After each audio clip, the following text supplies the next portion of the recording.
Un moment de conscience. C'est l'instant conscient.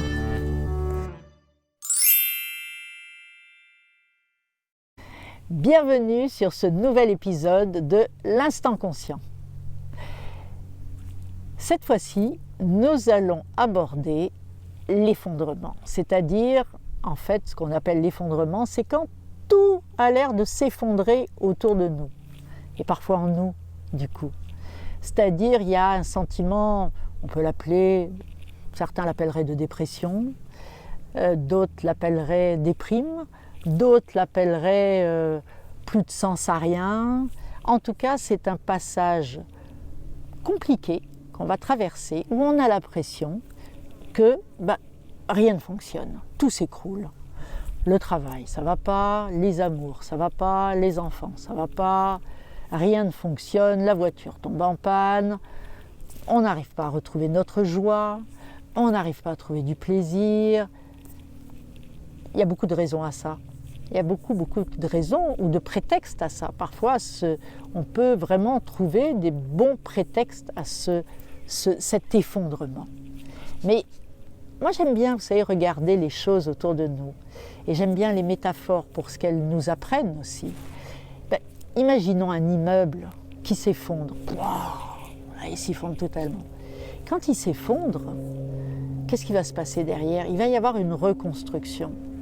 Alors, déjà, la première chose à comprendre, que lorsque dans nos vies, nous avons envie de changer des choses, mais que nous ne le faisons pas pour plein de raisons différentes, par manque d'argent, que l'on se dit, par difficulté de se positionner, de dire les choses, de s'affirmer, par aussi difficulté de voir exactement ce que l'on pourrait faire, par peur de ce changement, parce que très souvent, on est beaucoup plus attaché à une sécurité, à un confort du continu, que on préfère ne rien changer, garder ce confort du continu plutôt que l'inconfort de l'inconnu.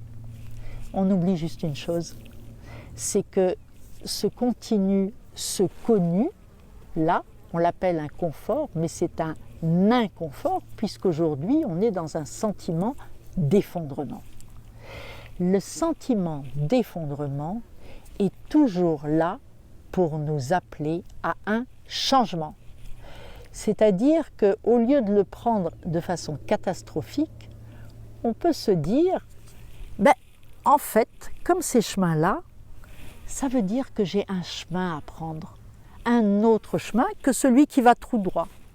Peut-être je dois tourner à gauche, peut-être je dois tourner à droite, ou peut-être je dois regarder d'autres horizons, et peut-être aller par là ou aller par là.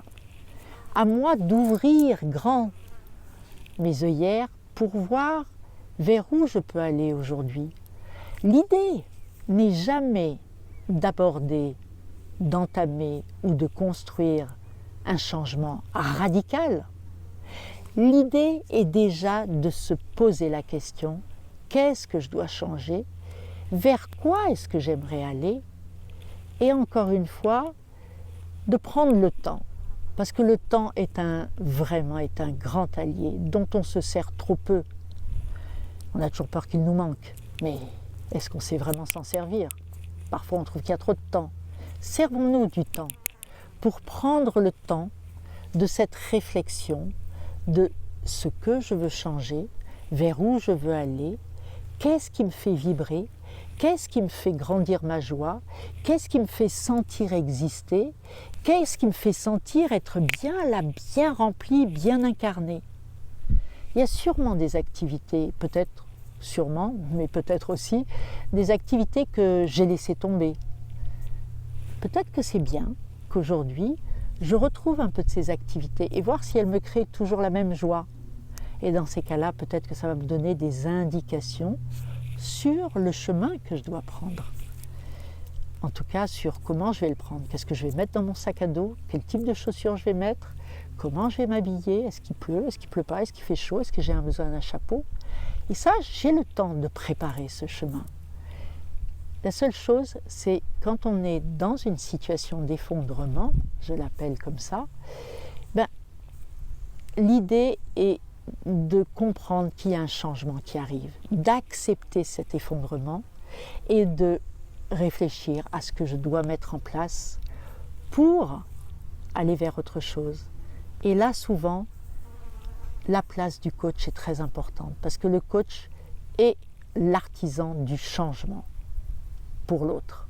Il va vous aider à trouver vos ressources, vous aider à trouver l'orientation, il va vous accompagner avec beaucoup de bienveillance. Parfois, on n'a pas besoin de coach. Parfois, on peut le faire tout seul.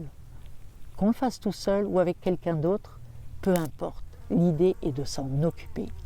Alors, pour tous ceux qui vivent une période un peu comme ça, et le monde en ce moment est en train de vivre quelque chose comme ça, ben, l'idée n'est pas de changer demain, l'idée est de vous en occuper tout de suite.